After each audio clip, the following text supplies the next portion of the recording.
सबको जय मसीह की मित्रों। आज हम संसार की उत्पत्ति के बारे में जानेंगे। उत्पत्ति 1:1 से 31। आदि में परमेश्वर ने आकाश और पृथ्वी की सृष्टि की, और पृथ्वी बेडौल और सुनसान पड़ी थी, और गहरे जल के ऊपर अंधियारा था, तथा परमेश्वर का आत्मा जल के ऊपर मंडलाता था। तब परमेश्वर ने कहा, उजियाला हो, तो उजियाला हो गया। और परमेश्वर ने उजियाले को देखा कि अच्छा है, और परमेश्वर ने उजियाले को अंधियारे से अलग किया, और परमेश्वर ने उजियाले को दिन और अंधियारे को रात कहा। तथा सांझ हुई फिर भोर हुआ। इस प्रकार पहला दिन हो गया। फिर परमेश्वर ने कहा, जल के बीच एक ऐसा अंतर हो कि जल दो भाग हो जाए।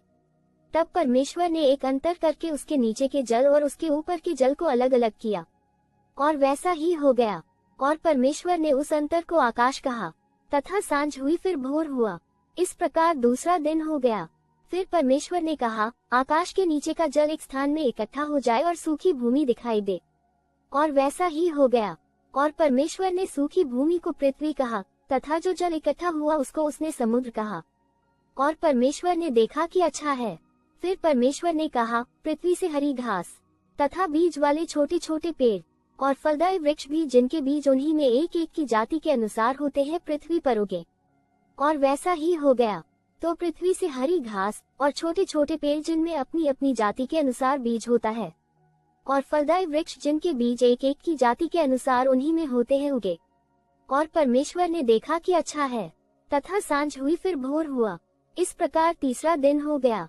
फिर परमेश्वर ने कहा, दिन को रात से अलग करने के लिए आकाश के अंतर में ज्योतियां हों, और वे चिन्हों और नियत समयों और दिनों और वर्षों के कारण हों। और वे ज्योतियां आकाश के अंतर में पृथ्वी पर प्रकाश देने वाली भी ठहरे। और वैसा ही हो गया। तब परमेश्वर ने दो बड़ी ज्योतियां बनाई। उनमें से बड़ी ज्योति को दिन पर प्रभुता करने के लिए, और छोटी ज्योति को रात पर प्रभुता करने के लिए बनाया, और तारागण को भी बनाया। परमेश्वर ने उनको आकाश के अंतर में इसलिए रखा कि वे पृथ्वी पर प्रकाश दें, तथा दिन और रात पर प्रभुता करे, और उजियाले को अंधियारे से अलग करे। और परमेश्वर ने देखा कि अच्छा है।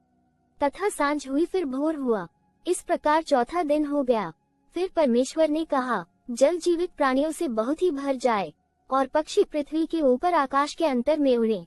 इसलिए परमेश्वर ने जाति जाति के बड़े बड़े जल जंतुओं की और उन सब जीवित प्राणियों की भी सृष्टि की, जो चलते फिरते हैं, जिनसे जल बहुत ही भर गया, और एक एक जाति के उड़ने वाले पक्षियों की भी सृष्टि की। और परमेश्वर ने देखा कि अच्छा है। और परमेश्वर ने ये कह के उनको आशीष दी कि फूलो फलो और समुद्र के जल में भर जाओ, और पक्षी पृथ्वी पर बढ़ें। तथा सांझ हुई फिर भोर हुआ। इस प्रकार पांचवा दिन हो गया।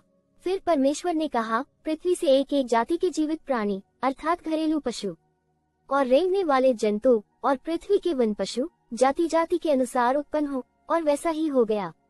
सो परमेश्वर ने पृथ्वी के जाति जाति के वन पशुओं को, और जाति जाति के घरेलू पशुओं को, और जाति जाति के भूमि पर सब रेंगने वाले जंतुओं को बनाया। और परमेश्वर ने देखा कि अच्छा है। फिर परमेश्वर ने कहा, हम मनुष्य को अपने स्वरूप के अनुसार अपनी समानता में बनाएं, और वे समुद्र की मछलियों और आकाश के पक्षियों और घरेलू पशुओं और सारी पृथ्वी पर और सब रेंगने वाले जंतुओं पर, जो पृथ्वी पर रेंगते हैं, अधिकार रखें। तब परमेश्वर ने मनुष्य को अपने स्वरूप के अनुसार उत्पन्न किया। अपने ही स्वरूप के अनुसार परमेश्वर ने उसको उत्पन्न किया, नर और नारी करके उसने मनुष्यों की सृष्टि की। और परमेश्वर ने उनको आशीष दी, और उनसे कहा, फूलो फलो और पृथ्वी में भर, और उसको अपने वश में कर लो, और समुद्र की मछलियों तथा आकाश के पक्षियों और पृथ्वी पर रेंगने वाले सब जंतुओं पर अधिकार रखो।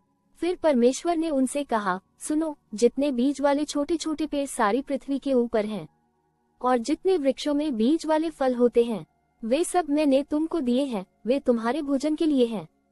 और जितने पृथ्वी के पशु और आकाश के पक्षी और पृथ्वी पर रेंगने वाले जंतु हैं, जिनमें जीवन के प्राण हैं, उन सब के खाने के लिए मैंने सब हरे हरे छोटे पेड़ दिए हैं। और वैसा ही हो गया।